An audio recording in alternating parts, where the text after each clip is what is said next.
শেষ আসলে অবস্থাটা কি, বিকল্প আসলে তারা কি ব্যবহার, কোন সড়ক ব্যবহার করছে, আর শিক্ষার্থীরা কি বলছেন, পরবর্তী কর্মসূচি তাদের কি হতে পারে? গালিব, খুলনাতে কিন্তু আজকে সকাল থেকেই কোঠা আন্দোলনের যে কর্মসূচিগুলো সেগুলো কিন্তু চলছে এবং আজকে আমার পিছনেই এখন কিন্তু দেখতে পাচ্ছেন যে এখানে যে খুলনা বিশ্ববিদ্যালয়ের যে শিক্ষার্থীরা রয়েছেন তারা কিন্তু এখন আন্দোলন করছেন এবং এখানে কিন্তু আজকে এই 4টার পর থেকেই কিন্তু তারা বিশ্ববিদ্যালয়ের সামনের যে রাস্তা সেটি বন্ধ করে তারা অবরোধ করছে। এর পরপরই কিছুক্ষণ পরেই তারা যাবেন এখান থেকে বিশ্ব রোড মোড়, যেটি ঢাকার একটি মহাসড়ক, খুলনা ঢাকা মহাসড়ক, সেই সড়কটি তারা অবরোধ করবেন আর কিছুক্ষণ পরেই। তো এর আগে কিন্তু আমরা দেখেছি যে সকাল থেকেই জাতীয় বিশ্ববিদ্যালয়ের যে শিক্ষার্থীরা ছিলেন তারা কিন্তু এই কোঠার যে বাতিলের দাবিতে তারা কিন্তু আন্দোলন করেছেন এবং রেল রোড সহ কিন্তু তারা যে প্রধান সড়ক খুলনা যশোর প্রধান সড়ক সেটি কিন্তু অবরোধ করে রেখেছিলেন। তারা এখনো পর্যন্ত বলছেন যে কোঠার যে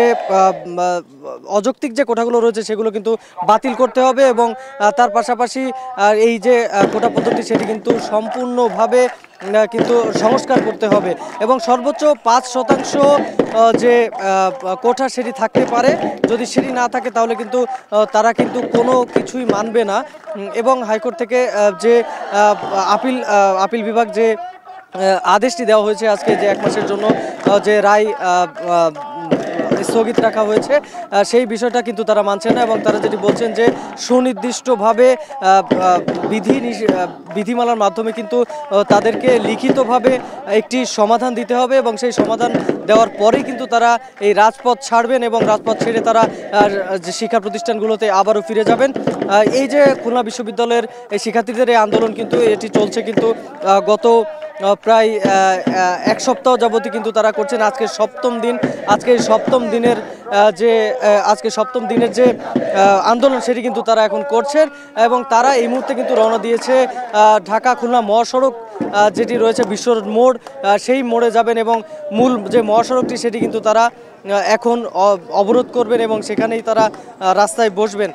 তবে এইসব আন্দোলনের ফলে কিন্তু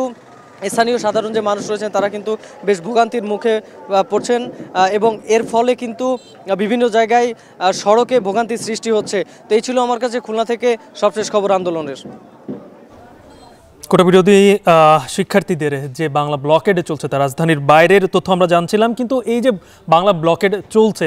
তার কারণে যে ভোগান্তিটা হচ্ছে রাজধানী এবং রাজধানীর বাইরের মানুষের, সেই তথ্যটা আমরা এখন জানবো। বিশেষ করে রাজধানীর সড়ক অবরোধ করার